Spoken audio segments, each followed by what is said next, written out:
रात को रात कह दिया मैंने तो सुनते ही बौखला गई दुनिया। नमस्कार, मैं सौरभ गोस्वामी। ललितपुर में एसडीएम कोर्ट से एक बड़ा आदेश सामने आया है और एक ऐसा प्रकरण सामने आया है जिसमें एक बहुत बड़े भूभाग को कुछ लोग हत्याने का प्रयास कर रहे थे। मंगलानी का आप लोगों ने काफी दिनों चर्चा में नाम सुना होगा, कई बार मीडिया ने इसकी आवाज उठाई और एक बड़े भूखंड को इसी का नाम उपयोग करके बेचने का प्रयास किया गया है। अब जो विरासत थी उसको एसडीएम सदर कोर्ट ने खारिज कर दिया है। वहां सुनवाई में बहुत सारी चीजें भी सामने आई हैं, जिसमें से सरकारी कर्मचारी किस प्रकार से जमीनों का बंटवारा कराने में भू कारोबारियों के साथ हाथ मिला लेते हैं, वो भी चीजें सामने आई। रिटायर्ड लेखपाल और तत्कालीन लेखपाल दोनों की भूमिका संदिग्ध पाई गई, गलत पाई गई कुल मिला के मान लीजिए। और उसके बाद एसडीएम ने जो जिस प्रकार से एसडीएम न्यायालय ने जो आदेश सुनाया है उसमें बहुत सारी चीजें क्लियर हो गई। आईटीआई के सामने एक बड़ा भूखंड है जिस पर कई लोगों की नजर थी। काफी पुराना एक मामला हो चुका है, 2022 से लेकर 2024 आ गई है। कई लोगों पर मुकदमे दर्ज हुए, कई लोगों की गिरफ्तारी हुई, तो कई लोगों के ऊपर आरोप भी लगे कि इसमें बड़ा षड्यंत्र रचा गया है। करोड़ों की ये जमीन है, लगभग 20 करोड़ की इस जमीन को आसपास में हम आकलन कर सकते हैं, इससे भी ज्यादा ये हो सकती है।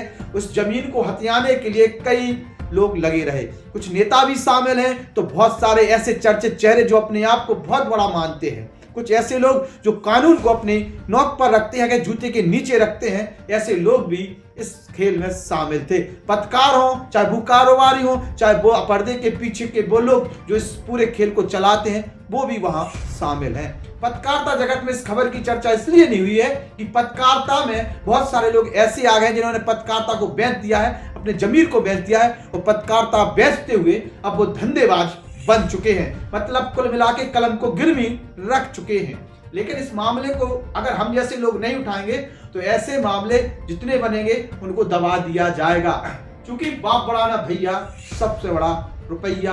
पत्रकारिता जगत की खामोशी तो मान सकते हैं कि पैसे देकर चुप करा ली जा सकती है, लेकिन कुछ लोग ऐसे हैं जो इस प्रकरण पर लिख रहे हैं, बोल रहे हैं, उनके लिए साधुवाद। अब बात करते हैं आईटीआई के सामने जो जमीन है उसका खेल कैसे चला। इस जमीन पर एक प्रकार से जो कहे कि एक प्रकार से लंबरदारी की जमीन मानी जाती है और सरकारी कुछ पट्टे आवंटन किए गए, जिस हिसाब से चीजें आई हैं। एक बात और इस पूरे जमीन में सामने आई है, चूंकि हमने ये जब दस्तावेज देखे हैं, कागज देखे हैं, तो इसमें अनिल चौबे का नाम सामने आया है। अनिल चौबे सिगमी काश्तकार के तौर पर इस जमीन पर चढ़े हुए हैं। और अब देखने वाली बात होगी इस पूरे न्यायालय के आदेश के बाद इस पूरे प्रकरण पर अनिल चौबे की क्या प्रतिक्रिया रहती है, क्या उनका अगला स्टेप रहता है, किस प्रकार से वो उस जमीन को लेकर मालकाना हक जता सकते हैं। दूसरी चीज, अब ये जमीन पूर्णतः एक प्रकार से जिस प्रकार से उसका जो है कि विरासत खारिज कर दी गई, तो जो लोग वहां पर काबिज हैं वो पूरी तरीके से इलीगल हैं। और जो नाम सामने आया कि जिस आदमी ने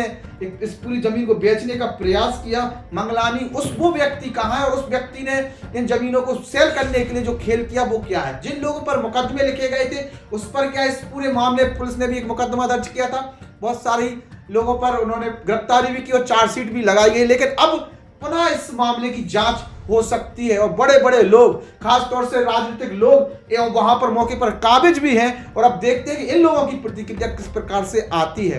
अब क्या नया मुकदमा दर्ज किया जाएगा, क्या ललितपुर पुलिस इस पर मुकदमा दर्ज करेगी, या प्रशासन अपनी तरफ से कुछ चीजें करता है, ये देखने वाली बात होगी। या फिर इस पूरे मामले में जो पैरवी कर रहे हैं वो कुछ नया स्टेप उठाते हैं, ये भी देखने वाली बात होगी। लेकिन बड़े बड़े लोग इस पूरे मामले में शामिल हैं और साफ हो चुका है कि किस प्रकार से सरकारी जमीनें हो या ऐसी जमीनें हो जो मौके की जमीनें, उसको किस तरीके से हड़पा जा रहा है, उसको किस तरीके से एक प्रकार से अपने कब्जे में लेने के लिए बड़े बड़े षड्यंत्र रचे जा रहे हैं। इस जमीन के विवाद ने बहुत कुछ सामने ला दिया है। अब देखते हैं कौन कौन से लोग बोलते हैं। अनिल चौबे की जो भूमिका है उसमें वो सिगमी काश्तकार के तौर पर चढ़े हुए हैं। अब अनिल चौबे क्या इस पर मालकाना हक का दावा करते हैं, ये भी देखने वाली बात होगी।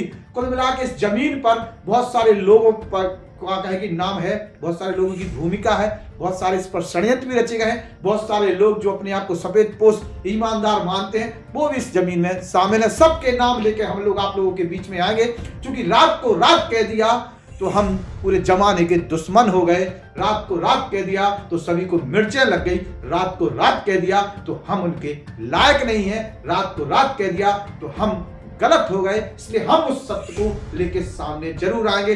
ललितपुर में जो भी बड़े बड़े लोग हैं जो इस पूरे खेल में शामिल हैं, सबका एक एक करके काला चिट्ठा हम आप लोगों के बीच में लेके जरूर आएंगे। इस पूरी जमीन का जो खेल हुआ है उस पर मीडिया ने किस प्रकार से खबरें छापी हैं वो भी हम बताएंगे। कौन कौन से अधिकारियों की क्या भूमिका रही है वो भी हम बताएंगे।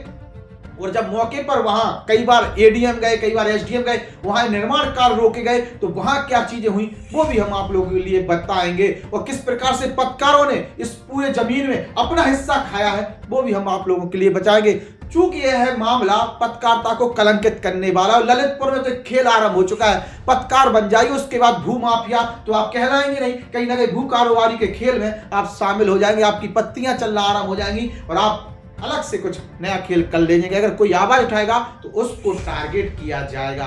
लेकिन यही लोग जो अपने आप को इज्जतदार मानते हैं, जो अपने आप को बहुत बड़ा मानते हैं, सबसे ज्यादा भ्रष्ट और सबसे ज्यादा खेल करने वाले लोग हैं। अब देखते हैं लोगों के चेहरे किस प्रकार से सामने आते हैं, किस प्रकार कौन सा व्यक्ति वो है जो इस पूरे मामले को लीड करता है, ये देखने वाली बात होगी। लेकिन इस मामले से जुड़े हर व्यक्ति के बारे में जो हमारे पास ऑन पेपर डॉक्यूमेंट सामने है उसके हिसाब से आप लोग के बीच में हम लेके आएंगे। ये मामला थमने वाला नहीं है, बहुत बड़ा ये मामला है, बहुत बड़ा खेल है, बहुत बड़े बड़े लोग इसमें शामिल हैं, जिनको आज के टाइम पर हम और आप ये कह सकते हैं कि ये पर्दे के वो लोग हैं जो अभी तक कानून के शिकंजे में नहीं फंसे हैं और कानून को रौंदने का काम ये लोग कर रहे हैं। ललितपुर के दोनों ही जिम्मेदार अधिकारियों की भूमिका अब कहीं ना कहीं स्पष्ट हो जाना चाहिए। ललितपुर डीएम अक्षय त्रिपाठी के इस मामले को लेकर पुनः एक जांच कराते हैं। क्या पूरा खेल हुआ है, कौन से वो लोग हैं जिन लोगों ने मिलकर जमीन बेची है, उनके पीछे जो पैसे लगाए वो कौन से लोग हैं, मौके पर जो लोग कब्जा किए हैं उन पर कौन सी कार्रवाई होती है, क्या सभी पर गैंगस्टर भूमाफिया की कार्रवाई होगी,